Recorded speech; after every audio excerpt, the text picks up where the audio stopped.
இன்னைக்கு நான் சொல்ல போறது நம்ம எல்லாருக்கும் தெரிஞ்ச ஒரு சம்பவம். அப்படின்னா சம்பவம்னு கேக்குறீங்களா? ஏசப்பாவோடு மோசேவும் எலியாவும் அந்த மலையில வந்து நிற்கும் போது 3 பேருடைய முகமும் பயங்கரமா பிரகாசமா இருந்துச்சு. அப்போ இயேசு கிறிஸ்துவோடைய முகம் பயங்கரம் பிரகாசமா ஆச்சு. ஏன் மோசேவும் எலியாவும் அந்த இடத்துல வந்து நின்னாங்க அப்படின்றதுக்கு ஒரு அர்த்தம் இருக்கு. ஏன்னா மோசே பாத்தீங்கன்னா மரித்து தேவனால் அடக்கம் பண்ணப்பட்டவர். அவரு எப்படியாச்சும் கானான் தேசம் போகணும் அப்படின்ட்டு ரொம்ப பிரயாசப்பட்டாரு.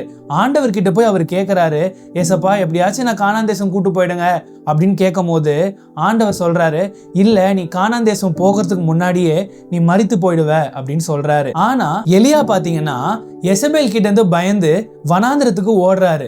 அங்க போயிட்டு ஆண்டவர் கிட்ட சொல்றாரு, ஆண்டவரே என்னை எடுத்துருங்க, இந்த பூமியில வாழ்றதுக்கு எனக்கு விருப்பம் இல்லை, நான் செத்துறேன் அப்படின்ட்டு ஆண்டவர் கிட்ட சொல்லும் போது ஆண்டவர் அவருக்கு ஆகாரத்தை கொடுத்து அவர்கிட்ட நீ போக வேண்டிய தூரம் வெகு தூரம், எழுந்து நட அப்படின்னு சொல்றாரு. ஆனா இந்த இன்சிடென்ட்டுக்கு அப்புறம் எலியாவை பத்தி 2-3 இடத்தை தவிர்த்து ரொம்ப பெருசா பார்க்க முடியாது. அப்போ ஆண்டவர் எலியாவை பார்த்து ஏன் வெகு தூரம்னு சொல்றாரு? ஏன்னா அவர் பரலோகத்துக்கு போற பிரயாணத்தை பத்தி பேசிட்டு இருக்காரு. அங்க பாத்தீங்கன்னா மோசே ஆண்டவரே கானானுக்கு போற வரைக்கும் எனக்கு மரணம் வேணாம் அப்படின்னு சொன்னவரை இல்ல நீ மரணத்தை சந்திப்ப அப்படின்னு சொல்றாரு.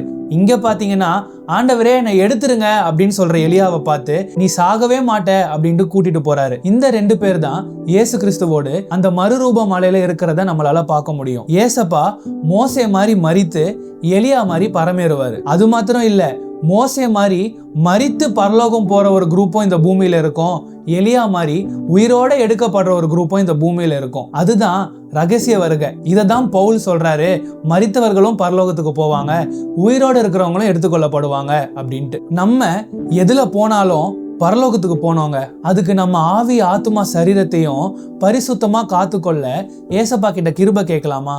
சிந்தித்து பாருங்க.